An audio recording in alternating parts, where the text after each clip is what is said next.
doctor Alejandro Vargas con el impacto de la pandemia en la atención de pacientes en la sala de emergencias. El doctor Vargas, médico general en la Universidad Central del Ecuador, médico especialista en medicina de emergencia y desastres en la Universidad Central del Ecuador, diplomado de gerencia y dirección estratégica hospitalaria por la Universidad Nacional Autónoma de México, actualmente maestrante de salud pública con mención en gestión de salud pública en la Universidad Europea del Atlántico, maestre en efectividad clínica y política de salud por la Universidad de Buenos Aires, experiencia en gestión y mejoramiento continuo de calidad de atención en salud por la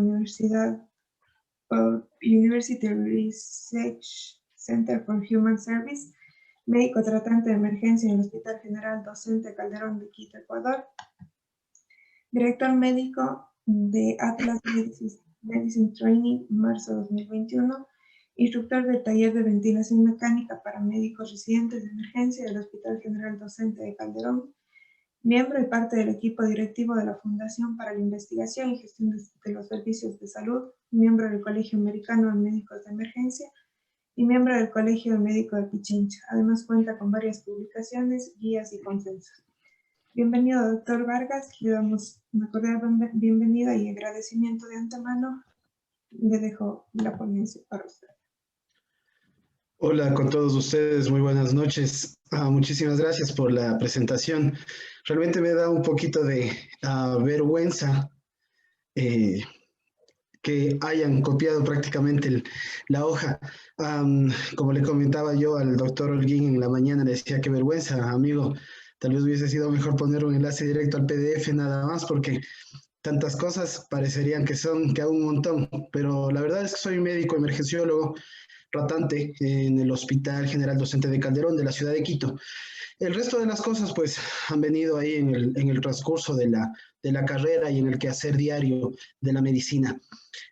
Alguna inclinación y gusto por la salud pública y particularmente por el mejoramiento continuo de la calidad me han llevado a desempeñar algunos roles importantes dentro de gestiones previas gubernamentales como asistencia técnica al Ministerio de Salud Pública en otros periodos gubernamentales. Por fortuna, el equipo técnico con el que yo trabajo, podemos estar orgullosos de decir que particularmente con este gobierno no hemos tenido mayor relación.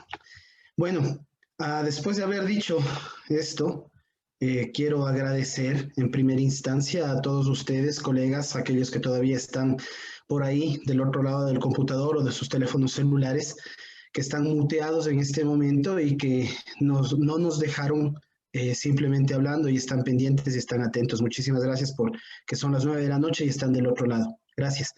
También muchísimas gracias al doctor Juan Pablo Holguín Carvajal de la Universidad de la SOAI por haberme invitado a este maravilloso evento que en medio de toda la gravedad y la particularidad que nos está tocando vivir nuevamente, extrañamente un año después de que parecería que no hemos aprendido mucho, ha logrado organizar este brillante evento y a ustedes mi reconocimiento porque pese a esas mismas particularidades están aún aquí acompañándonos. Voy a compartir mi pantalla, por favor me confirman si es que la están viendo en este momento. Sí, doctor, sí, estamos bien. De acuerdo, muchísimas gracias. Yo, desde mi perspectiva de médico emergenciólogo y apasionado por la gestión de la calidad, voy a hablar sobre el impacto del COVID-19 en la atención de los pacientes de emergencia.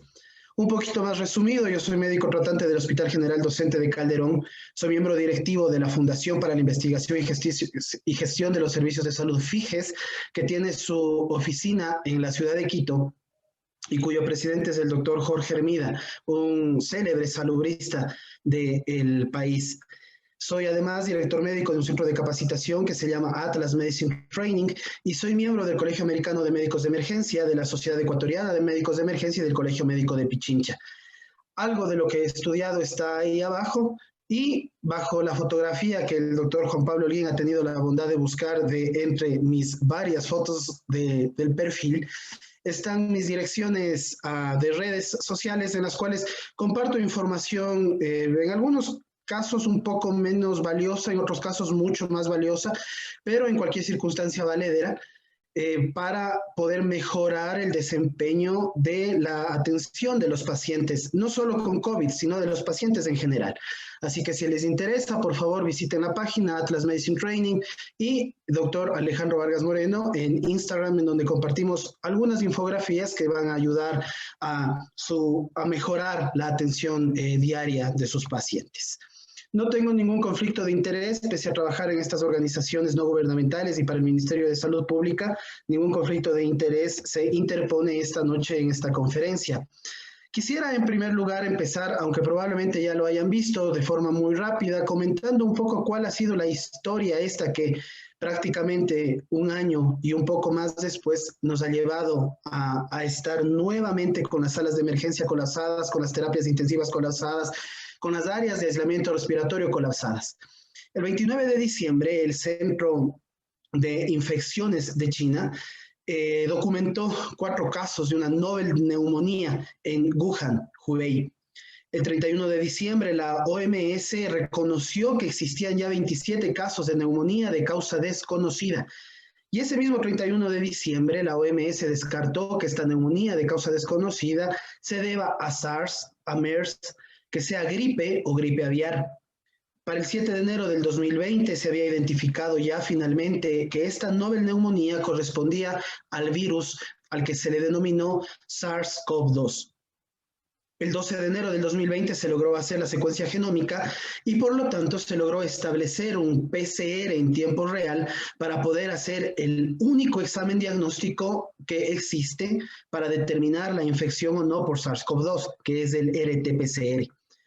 Después de todo esto, el 14 de febrero del 2020, esta novel neumonía, esta neumonía provocada por SARS-CoV-2, a la que llamamos COVID-19, llegó a Ecuador.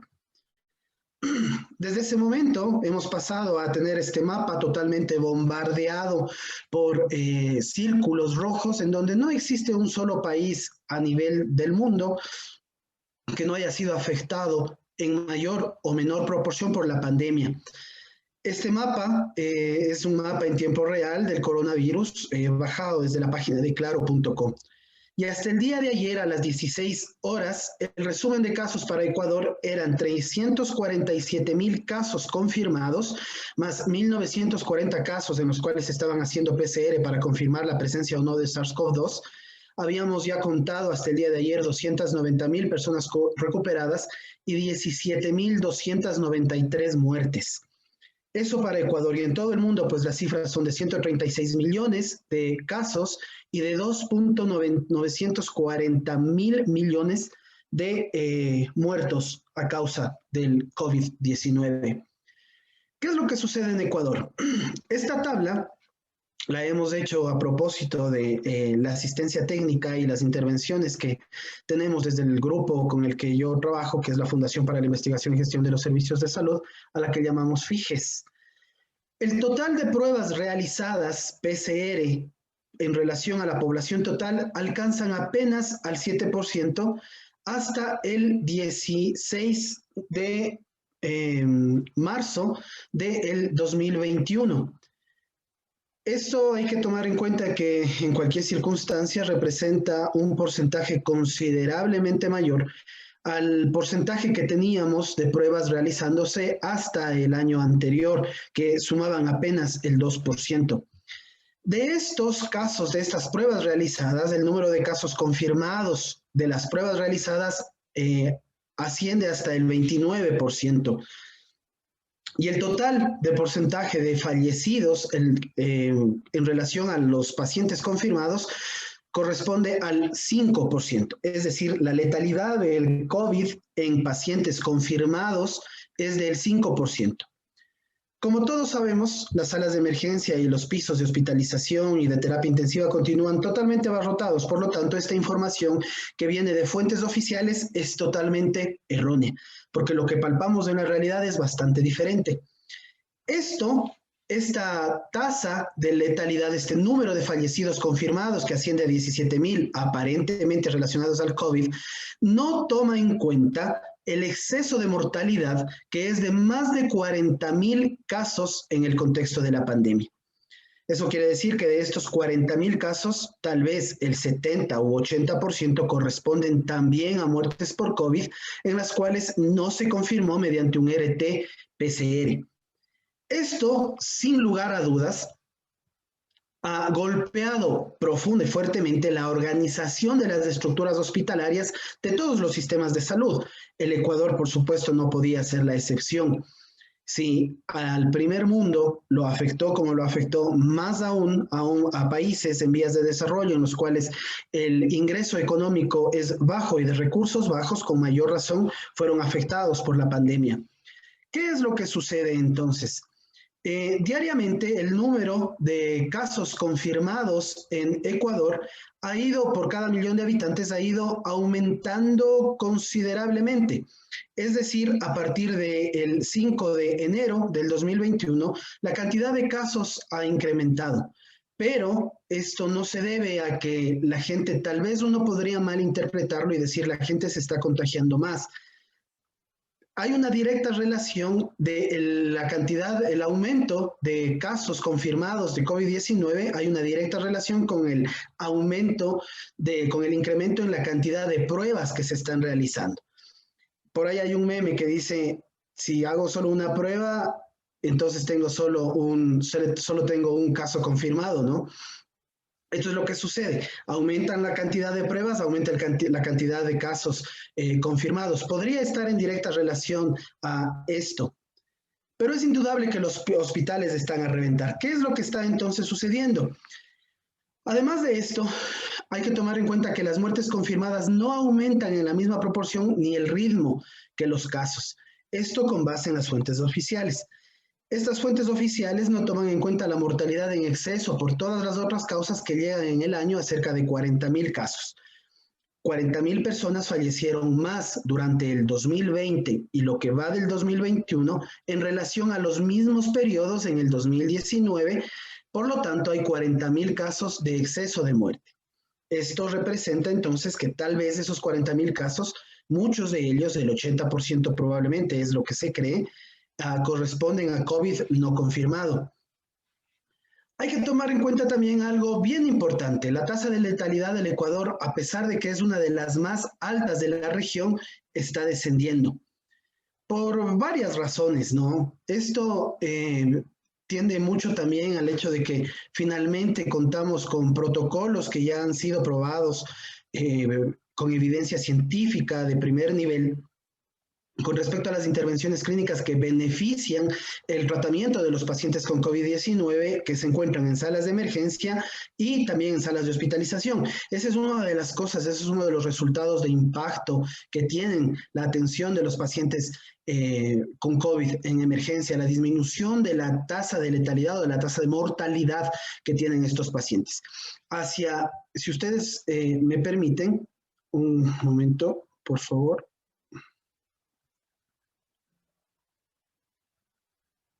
No sé si ustedes pueden ver mi puntero, por favor, confírmenme. Sí, doctor. Listo, muchas gracias. Hacia septiembre 16 del 2020, es decir, el segundo trimestre del año anterior, la tasa de letalidad superaba el 8%, la tasa de mortalidad superaba el 8%, y ha ido disminuyendo progresiva y significativamente hasta alcanzar casi niveles del 6%. Esto debido a que finalmente las acciones que estamos emprendiendo están ya basadas en medicina, basada en evidencia de primer nivel. Sabemos que intervenciones efectivas como por ejemplo la tromboprofilaxis, la administración de corticoides en tiempo ideal, cuando empieza la cascada de citocinas y en pacientes que necesitan oxígeno, etcétera, disminuye la mortalidad de estos pacientes. Por lo tanto, uno de los impactos que tenemos es ese justamente. La disminución de la mortalidad de los pacientes, pese a que en efecto la curva de mortalidad de Ecuador es una de las más altas en relación al mundo y es la más alta probablemente de estos países de América Latina. La realidad es bastante clara. El poder de las intervenciones que ya existen no está acompañado por el poder de los sistemas de salud que puedan hacerlas llegar a las poblaciones que más las necesitan de una manera integral y a una escala adecuada. Esto lo dijo Margaret Chan antes de la pandemia, que fue la directora general de la Organización Mundial de la Salud en el año 2017. ¿Qué significa esto?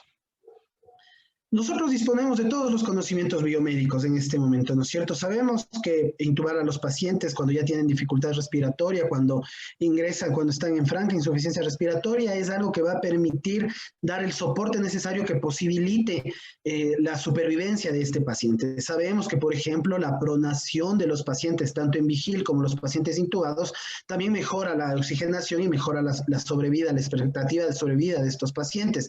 Sabemos que la monitorización es algo bien importante con base en la escala desde el News Score 2, por ejemplo, para poder mantener monitorizaciones permanentes de los pacientes que permitan prever las complicaciones o de saturaciones oportunamente, que permitan hacer que emprendamos actividades, que emprendamos acciones que ayuden a mejorar la sobrevida de estos pacientes.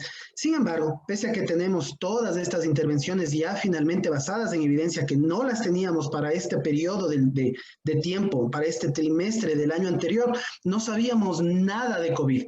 Aún no sabíamos qué era lo que teníamos que hacer. Por eso unos estaban dando hidroxicloroquina, otros estaban dando ivermectina, en otros lados estaban dando ya remdesivir, antirretrovirales, etc. En el mismo periodo de tiempo, un año después, hemos aprendido varias cosas que impactan sobre la atención de los pacientes en sala de emergencia.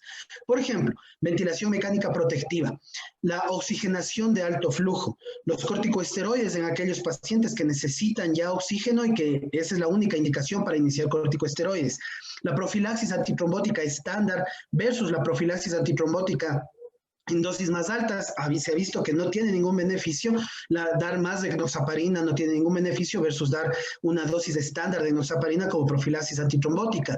Hemos visto que la pronación vigil disminuye la cantidad de pacientes que van a tener que progresar a ventilación mecánica, y hemos visto que la pronación en los pacientes ventilados mejora el SDRA. Hemos visto que la sedación, la analgesia y la relajación son las principales puntales sobre los cuales se debe elevar la ventilación mecánica. Hemos visto la importancia de la fisioterapia respiratoria, etcétera, etcétera. Además, más que nunca antes, hemos caído muy en cuenta que el lavado de manos, por ejemplo, el distanciamiento social, el utilizar mascarilla en la población y el confinamiento de las poblaciones, el quédate en casa, también son estrategias, son intervenciones basadas en evidencia que permiten mejorar, disminuir la cantidad de contagios y también mejorar la supervivencia de los pacientes. Pero pese a que todo esto lo sabemos, hay una gran barrera para que la entrega sea efectiva de estas intervenciones a gran escala. ¿Qué es lo que sucede entonces? Las personas, muchos de los colegas de ustedes probablemente, algunos de ustedes inclusive, podría ser que sigan recetando ivermectina. Pese a que ya se demostró que la citromicina y la hidroxicloroquina no sirven para nada, tal vez todavía están dando citromicina. Yo hasta el día de hoy abandoné un momento la sala de COVID para poder llegar a estar aquí acompañado en tan grata compañía.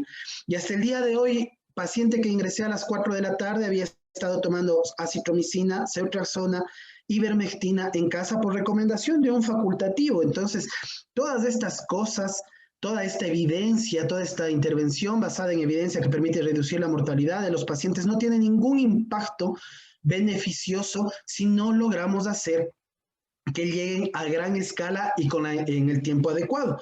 ¿Qué conocimientos y qué cambios son necesarios para superar estas barreras? Vamos a verlo. Y eso genera entonces problemas en la salud pública. ¿En qué se traduce esta falta de aplicación de las intervenciones basadas en evidencia? En neumonía, en SDRA, en aumento de la morbimortalidad, en aumento de la alta demanda de camas hospitalarias, en emergencias y salas de terapia intensiva totalmente colapsadas. Desde esta perspectiva, entonces, una de las cosas que debemos modificar en cuanto a qué conocimientos y cambios son necesarios para superar estas barreras es la calidad técnica.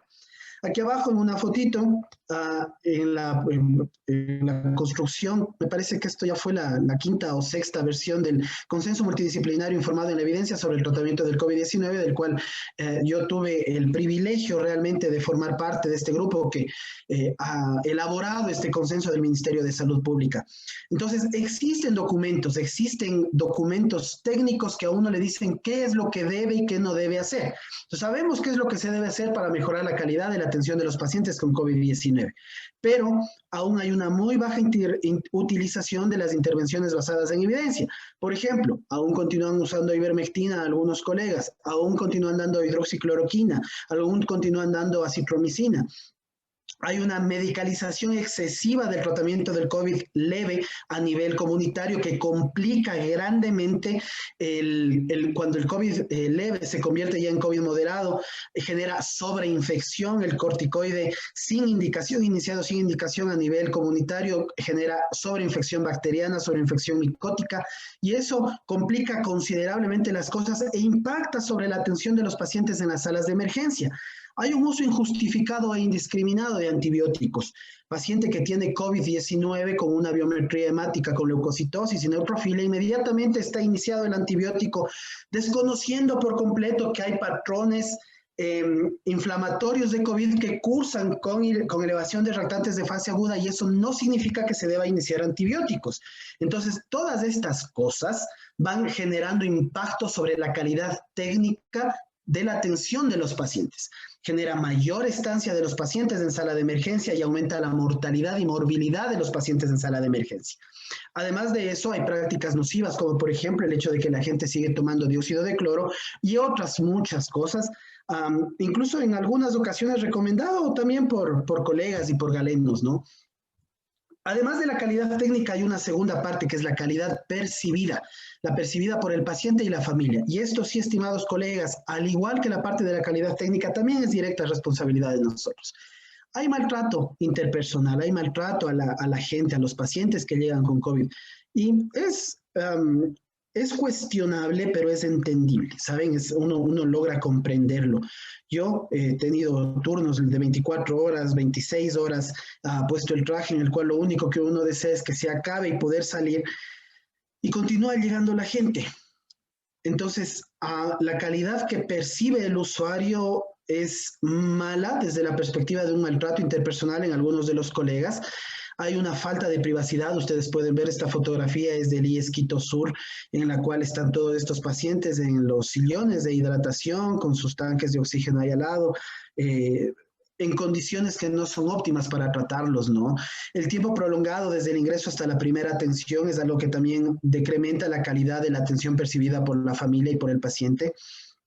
El tiempo prolongado desde la primera hora de atención hasta la revaloración con los resultados, el tiempo prolongado en la toma de decisiones, la temperatura inadecuada en las salas de triaje y en las salas de hospitalización, la ropa inadecuada con la que se les tiene a los pacientes, la imposibilidad para tener el acompañamiento familiar es algo que también genera un impacto importante en la calidad percibida por los pacientes que son atendidos en sala de emergencia. Imaginemos esto.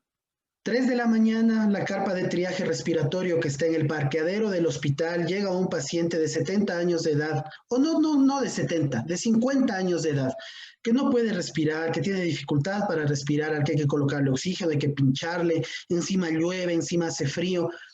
Entonces, todas estas cosas impactan severamente sobre la calidad percibida de la atención de los pacientes en emergencia. Si a eso le sumamos que ya le dieron la ivermectina, el dióxido de cloro, que estuvo tomando acitromicina y le inyectaron ceftriaxona durante 7 días a nivel comunitario, la calidad técnica también se ve grandemente afectada y perjudica e impacta sobre la atención de los pacientes en emergencia.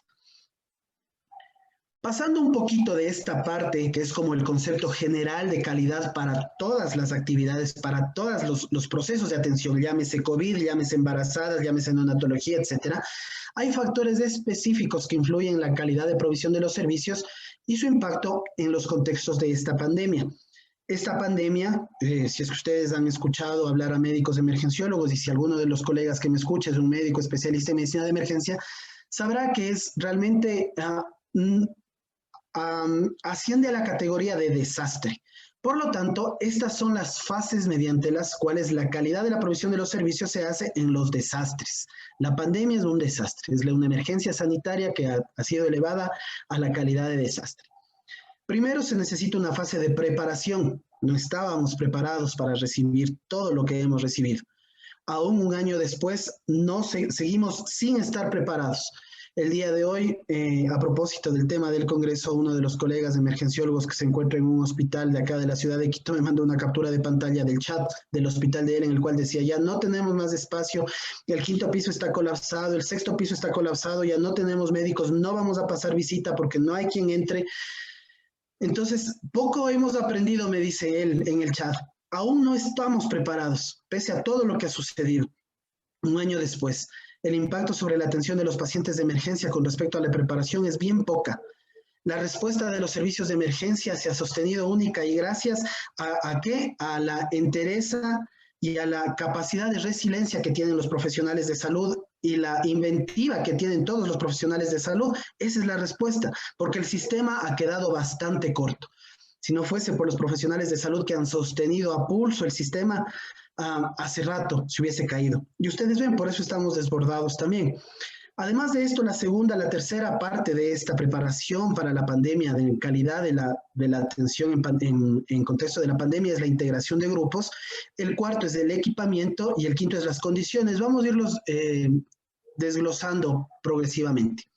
Para la fase de preparación, el COVID-19 Healthcare Planning Checklist de la Sociedad Americana de Medicina de Emergencia y Desastres ha establecido este documento. Es un documento bastante amplio de 7 u 8 hojas en el cual se suman estas actividades como las centrales. Entonces, para poder estar preparados era necesario tener un sistema de seguridad y control de infecciones, coordinar los sistemas médicos de emergencia, que todas las emergencias estén coordinadas entre sí. Coordinación no solo de las emergencias, sino de todos los sistemas hospitalarios, de las unidades y del personal de salud. También es necesario la coordinación de las actividades en los departamentos de emergencia, coordinación de los pacientes no hospitalizados y unidades de primer nivel, y la coordinación con las casas de cuidados y con otras prácticas. Si ustedes están trabajando en este momento en el primer nivel, pueden tal vez dar fe de esto, que el primer nivel tal vez fue el más golpeado debido a que la coordinación entre el primer nivel y los niveles segundo y tercer nivel de la cadena de referencia se han visto seriamente afectados, ¿no? Y el primer nivel parecería que ha quedado debiendo bastante en la contención y el control de la pandemia. ¿Qué más es lo que sucede? En junio del 2020, la OPS publicó un artículo que está abajo para los que les interese, y en el cual un total de 18 países, se había reportado para junio del 2020 que un total de 18 países interrumpieron parcialmente los servicios y 2 lo hicieron en forma completa. Este documento insta a implementar estrategias innovativas y medidas para garantizar una atención segura durante la pandemia. Los servicios de prevención y tratamiento de las enfermedades no transmisibles se han visto gravemente afectados desde el comienzo de la pandemia de COVID-19 en la región de las Américas, según una encuesta que la Organización de la Panamericana de la Salud realizó. La interrupción de los servicios de salud de rutina constituyen una amenaza para la salud de las personas que viven con enfermedades crónicas. Pero por supuesto, ¿y cómo impacta esto en la atención de los pacientes de emergencia? El momento en el cual la consulta externa está cerrada, ¿a dónde llegan los pacientes? Llegan a la sala de emergencia. Lo vamos a ver un poco más adelante en números crudos. ¿En qué se tradujo esto? 158 países fueron encuestados a nivel global, de un total de 193 países que existen en el mundo y que son reconocidos por la OMS. Estos 158 países declararon haber tenido un acceso limitado a los servicios de salud. De ellos, 64% tuvo una interrupción parcial, 11% tuvo una interrupción total y el 25% no tuvo interrupción alguna. De entre estos países que tuvo interrupción parcial o total, el 58% se debió a que hubo una cancelación electiva de los servicios de atención no emergente, es decir, de las consultas externas de los hospitales. 58% de estos hospitales, de esta suma de 64 y 11 que tuvieron interrupción, más de la mitad cerraron sus consultas externas. La mitad de estos hospitales reasignó al personal de salud, lo reasignó, de tal forma que el personal que estaba trabajando en consulta externa ahora pasó a dar atención en la contingencia COVID. Y una buena parte de esto también se debió a que los pacientes no se presentaron por la falta de transporte, el temor de contagiarse dentro de los hospitales, etc. Esta reasignación del personal, el 89% fue porque fue llevado hacia áreas COVID. Y además de esto, un 43% de aplazamiento de los programas de detección oportuna de cáncer, de hipertensión, de diabetes y de otras enfermedades crónicas no transmisibles. Las enfermedades no transmisibles matan a 41 millones de personas cada año, lo que equivale al 71% de todas las muertes a nivel mundial. Cada año, 15 millones de personas mueren a causa de una enfermedad crónica no transmisible entre los 30 y los 69 años, y más del 85% de esas muertes prematuras se producen en países de ingresos bajos e ingresos medios. Consultas externas cerradas igual a emergencias colapsadas. Impacto importantísimo sobre la atención de los pacientes en sala de emergencia. ¿Por qué? ¿Qué fue lo que sucedió ahora ya en la fase de respuesta? Todo esto de lo que estamos hablando fue la fase de preparación. ¿Qué es lo que hicimos? ¿Qué es lo que sucedió en la fase de respuesta? Vamos a partir de lo particular hacia lo general en un momento más. Voy a hablarles súper rápido de mi hospital. Mi hospital es un hospital híbrido y somos un hospital de contingencia. Nosotros somos el único hospital en la ciudad de Quito que se encuentra dando atención tanto para pacientes COVID como para pacientes no COVID. Esto tuvo impacto en la atención de los pacientes. ¿Por qué? Porque fue necesario tener un doble equipo de atención, es decir, un doble equipo de personal de salud, uno encargado de las áreas COVID y otro de las áreas no COVID, que están prácticamente en el mismo ambiente, pero separados únicamente por barreras físicas. Los servicios de rutina fueron cerrados, lo que se tradujo en falta de trabajo multidisciplinario y también en la innovación de algunas propuestas, como por ejemplo la teleasistencia o la telemedicina. Esto aumentó la descompensación aguda de enfermedades crónicas no transmisibles que terminaron en la sala de emergencia. Nos tocó construir flujos de atención diferenciados y además se empezó a considerar al COVID-19 como una infección asociada a los cuidados de la salud.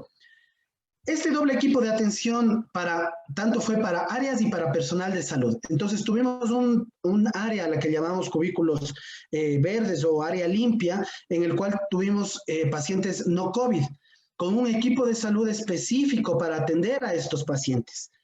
Otra área a la cual llamamos área intermedia, en la cual existía el intercambio y el flujo permanente de pacientes, y finalmente un área de pacientes con COVID, que era aquella a la que llamamos flujos pacientes rojos o pacientes contaminados. Esto es entonces no solo una redistribución de los servicios, de la provisión del servicio, de las áreas en las cuales se ejecuta el servicio de salud, sino también una redistribución de las personas que están en esos servicios de salud. Impacta directamente sobre la atención de los pacientes, porque ya no teníamos 4 médicos para poder atender el área de hiperagudos o área de agudos, ya eran solo 2 los que estaban aquí, porque los otros 2 tenían que estar en el área del COVID. Disminuye la cantidad de personal, disminuye la calidad percibida por el usuario, impacta directamente sobre la atención. ¿Qué más es lo que sucedió? En el Hospital General de Docente de Calderón hubo un aumento de las descompensaciones, hubo un registro en el aumento de las descompensaciones agudas de las enfermedades crónicas no transmisibles. Ustedes pueden ver para estas 4 cosas, para estas 3 enfermedades crónicas no transmisibles y para esto que es importantísimo, que es un evento también que sucedió, que es el maltrato físico. Por ejemplo, llegaron pacientes con acidosis diabética, cetoacidosis diabética. El primer trimestre del 2019 tuvimos 40 pacientes con cetoacidosis diabética. El segundo semestre del 2019 tuvimos 20 pacientes con cetoacidosis diabética, pero se aumenta exponencialmente para el primer trimestre del 2020 porque las consultas externas estaban cerradas y entonces eso tradujo en que los pacientes dejen de llegar a retirar su medicación, se descompensen y ¿a dónde llegan? Llegan a la emergencia. Por supuesto, la emergencia es el único servicio que está abierto las 24 horas del día y son de los pocos servicios dentro de la estructura hospitalaria que no han de... Estos pacientes que llegan a la sala de emergencia aumentaron a 100 y en el segundo trimestre del 2020 también estaban en 100. Miren lo que sucede con respecto al maltrato físico, reportado, ¿no? Como T741. 30 casos de maltrato físico en el 2019, 50 en el segundo semestre del 2019, 150 en el primer trimestre del 2020 y 300 casos en el segundo trimestre del 2020. Esto, por supuesto, que impacta directamente sobre la atención de los pacientes. Tenemos una cantidad considerablemente mayor, un volumen bastante más alto de pacientes que están siendo atendidos en la sala de emergencia, lo que disminuye la cantidad de recursos asignados para emergencia y progresivamente se han ido terminando de tal forma que llega un momento en el cual deja de existir cosas tan elementales como, por ejemplo, analgésicos, antibióticos, relajantes, etc. Hicimos también flujos diferenciados para la atención de los pacientes. Los pacientes limpios iban por un lado, los pacientes con sospecha iban por otro lado, hacia la capa del triaje respiratorio, en donde se estableció también un flujo de atención para pacientes respiratorios. Al momento en el cual consideramos el COVID como una infección asociada a los cuidados de la salud, lo hicimos porque el 29% del personal de salud se puede o se contagia de COVID. Esto con base en las tasas internacionales. 29% del personal de salud se contagia de COVID en las áreas de hospitalización. El 12% de otros pacientes que no tenían COVID se contagian también de COVID como una infección asociada a los cuidados de la salud. Y esto da un total de un 41% de transmisibilidad. El COVID-19 es una enfermedad con una transmisibilidad altísima, altamente transmisible con una relación de 1 a 2, 3, y esto sin tomar en cuenta las nuevas cepas que finalmente fueron declaradas el día de ayer, pero para todos los que estamos en el servicio de emergencia y estamos ventilando a diario pacientes COVID, sabemos que esta nueva cepa está hace ya bastante tiempo, probablemente después del feriado de carnaval, ya rondando las salas de emergencia y los hospitales del país. Hemos visto gente más joven infectada y las tasas de mortalidad se han movido considerablemente de aquellos grupos mayores de 65 años ahora a grupos entre 45 y 60 años de edad, que llegan con unas tomografías terribles, desaturando considerablemente, que necesitamos ventilarlos, que es muy difícil poder ventilarlos y finalmente fallecen. También se ha identificado la transmisión del virus al tocar las superficies contaminadas por secreciones respiratorias y luego de lavarse las manos, de llevarse las manos a la cara, permitiendo el ingreso del virus por las conjuntivas, las mucosas orales y nasales. ¿Por qué es tan altamente transmisible el COVID? Porque es altamente aerolizante. Los procedimientos como los hisopados, las nebulizaciones, la intubación orotraqueal, el RCP, la misma tos, los dispositivos de oxigenación que dan flujos, cantidades elevadas de oxígeno, todo aquel paciente que se encuentra con más de 6 litros de oxígeno por una mascarilla es altamente aerolizante y es una fuente de contagio importante para sus colegas, para sus compañeros de la sala en la cual se encuentra y también para el personal de salud y también por la ventilación mecánica, sea ventilación mecánica no invasiva o ventilación mecánica invasiva. De este razonamiento, también algo que ha impactado sobre la atención de los pacientes es el hecho de que ahora el COVID-19 está también considerado como una infección asociada a los cuidados de la salud. Hemos tenido pacientes hospitalizados en áreas limpias de medicina interna, pacientes adultos mayores con eventos cerebrovasculares isquémicos, ingresados por otras patologías que después de unos días, después de 10, 15 días, tomando en cuenta los periodos de ventana, incluso fueron dados de alta desde el hospital y regresan después de 3 o 4 días contagiados con COVID, con SARS-CoV-2, desarrollando COVID-19 con insuficiencia respiratoria y muchos de ellos han fallecido en sala de emergencia o en el triaje respiratorio. ¿Cuál es el impacto que tienen todas estas condiciones sobre la atención de los pacientes? Hemos logrado generar entonces, o hemos identificado que es necesario tener un recambio de aire, que es necesario tener salas de presión negativa, que la integración de la actividad asistencial individual es fundamental para poder sumar al equipo de salud, que hay limitación de los recursos farmacológicos, hay una limitación de los equipos de monitoreo, hay una difícil integración con otras especialidades, criterios de manejo según el área de ingreso que son bastante difíciles de estandarizar. Es una pelea continua Es una controversia frecuente el hecho de que los pacientes que tienen más de 3 o más de 4 litros de apoyo de oxígeno no pueden ingresar a salas de hospitalización general porque ya son considerados críticos, pero estos pacientes que tienen más de 4 litros aún no han desarrollado insuficiencia respiratoria franca, no están en SDRA, no necesitan ventilación, entonces tampoco pueden ir a UCI. ¿En dónde se quedan? En la emergencia. Impacta, por supuesto que impacta en la calidad de la atención de los pacientes. Hay una coordinación bastante difícil con otros hospitales, como yo les había comentado, nosotros no somos un hospital 100% COVID, tenemos áreas de COVID en hospitalización, en emergencia y en terapia intensiva, pero no somos un hospital 100% COVID.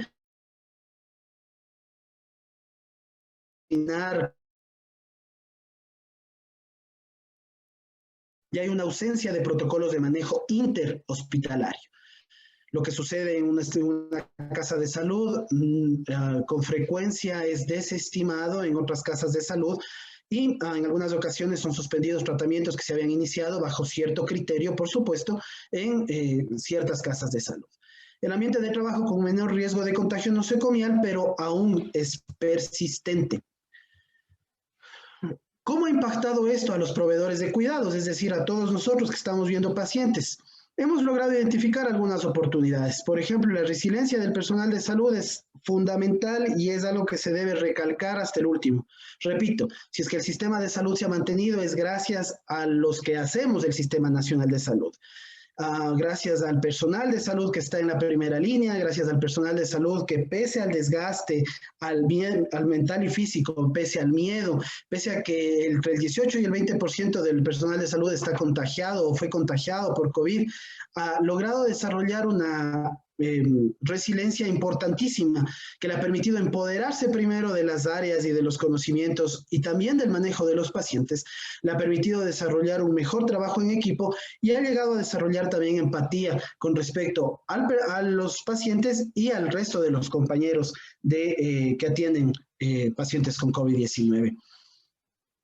El miedo es algo importantísimo y a propósito de esto, el consenso interino multidisciplinario informado en evidencia para COVID-19 en su versión 9 indica que en los procedimientos de emergencia y también en los electivos, todos los pacientes deben ser tratados como pacientes con COVID-19 hasta que se confirmen los resultados.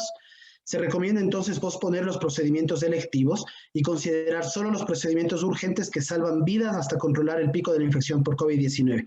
Debe aplicarse esto nuevamente.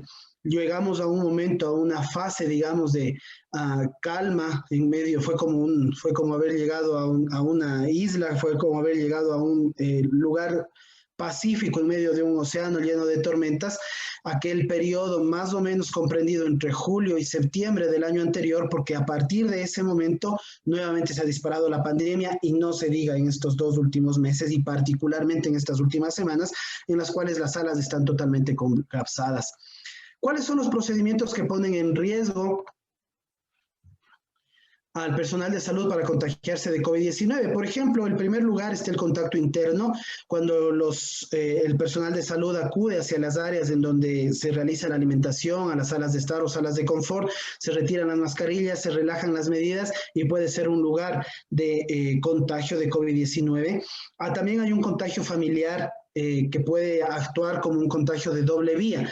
Uno, o se contagia afuera con la familia y luego de ello puede contagiar a los compañeros, o se contagia en el hospital y va llevando la enfermedad a casa. Es un contagio familiar que puede darse por doble vía. Además, como ustedes saben, la cantidad de EPPs limitados y las medidas generales, entre ellas la aplicación de lavado de manos. El personal de salud mantendrá la distancia de 2 metros con los pacientes y compañeros de trabajo, especialmente en los momentos de descanso y momentos de alimentación, sobre todo en los lugares donde hay que retirarse la mascarilla o el respirador, por ejemplo, en los comedores para poder comer. ¿Esto por qué? Porque la contaminación del aire es algo que ya está probado y está establecido. Un paciente que tiene COVID y que únicamente está respirando, una persona que tiene COVID y que está respirando, más o menos exhala alrededor de 20 partículas virales por minuto. El momento en el cual esta persona que tiene COVID empieza a hablar, exhala alrededor de 200 partículas virales por minuto. Pero si es que esta persona que tiene COVID empieza a toser o estornudar, ha exhalado 200 millones de partículas virales por minuto. Y en aquellos lugares en los cuales existe ventilación, aire acondicionado, por ejemplo, puede recircular el aire y generar mayor probabilidad de contagio. Más de 2 a 4 horas para aquellos que respiran expuestos a esta persona puede generar contagio. Si es que está con una persona con COVID y únicamente está hablando, en 5 minutos ya hay una probabilidad alta de contagio.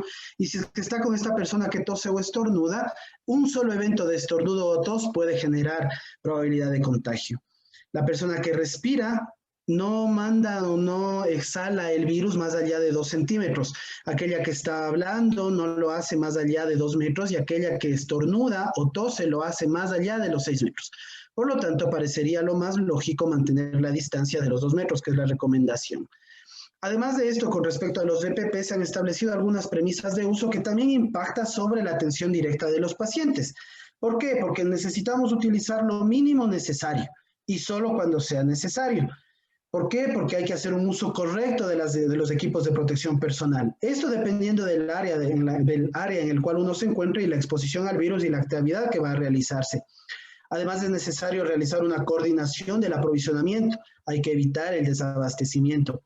Y en algunas ocasiones se ha recomendado incluso la reutilización de algunos implementos del EPP en aquellos lugares en los cuales los recursos sean bajos y se necesite reutilizar los equipos de protección personal, sin descuidar, por supuesto, las bases sobre las cuales se ha erigido la seguridad de la atención del paciente, que es el lavado de manos y particularmente para esto el distanciamiento social, mantener una distancia de más de 2 metros. ¿Cómo también afecta esto? Hablando sobre el miedo y la forma en la que nos ha afectado al personal de salud. Todos los pacientes deben ser considerados como sospechosos, muy sospechosos. El 80% de los pacientes son portadores de SARS-CoV-2 asintomáticos.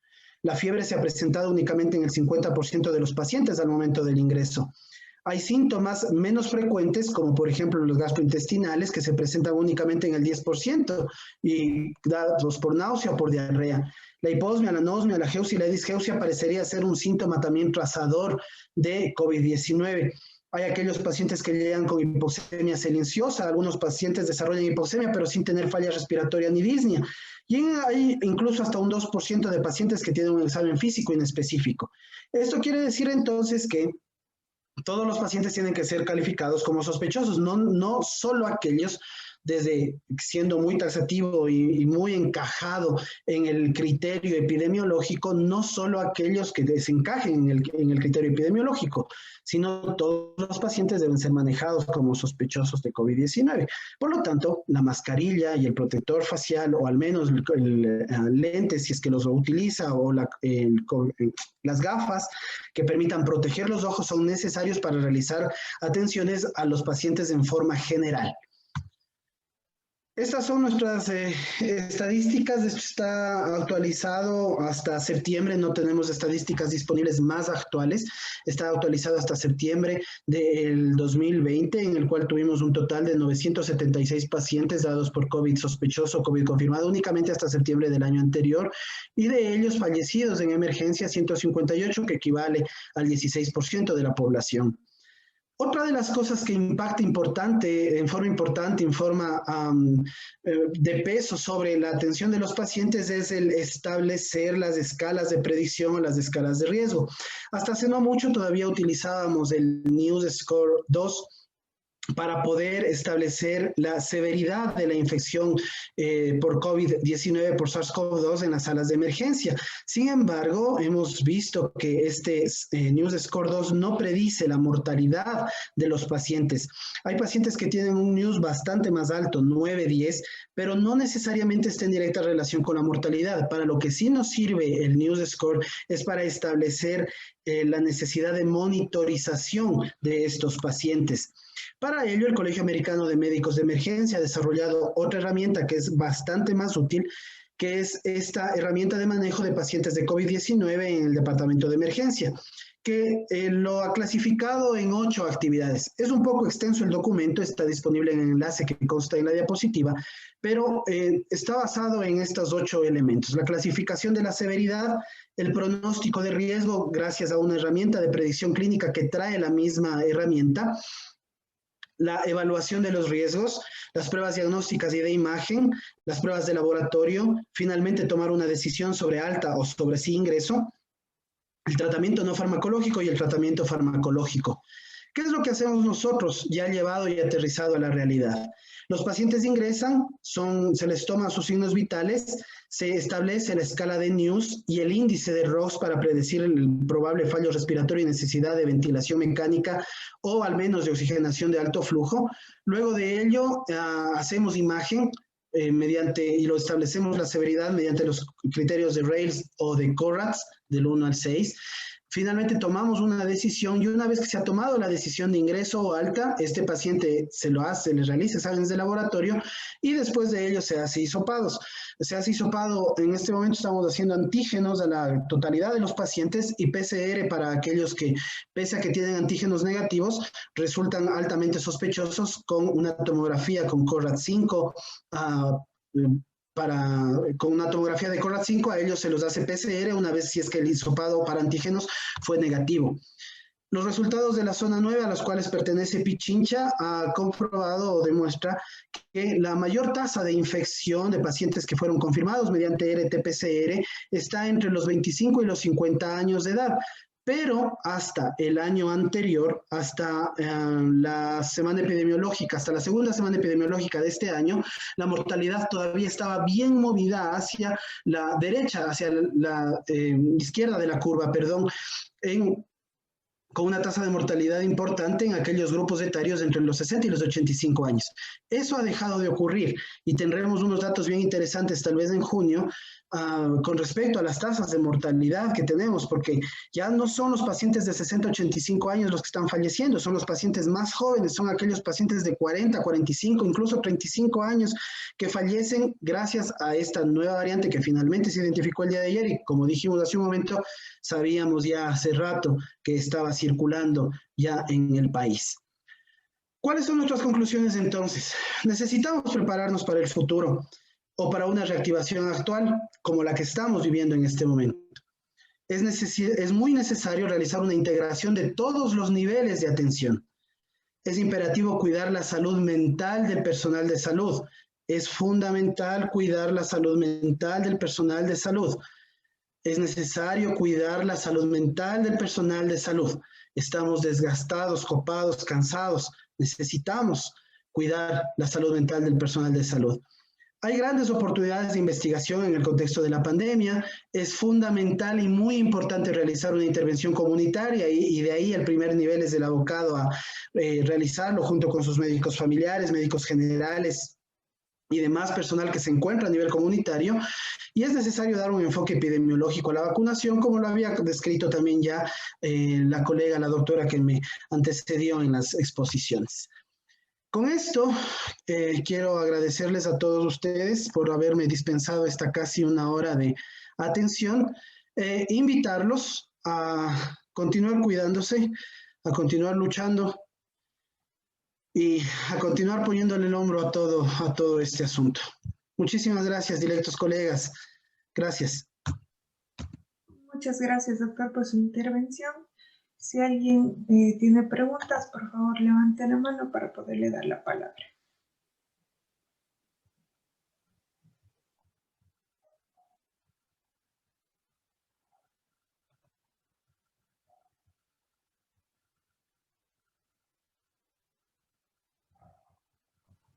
Bueno, creo que no tenemos preguntas, doctor. Les agradecemos muchísimo por su exposición. Les agradecemos a todos los participantes y les esperamos el día de mañana a las 5 de la tarde para el segundo día de este Congreso Internacional COVID-19. Muchas gracias a todos.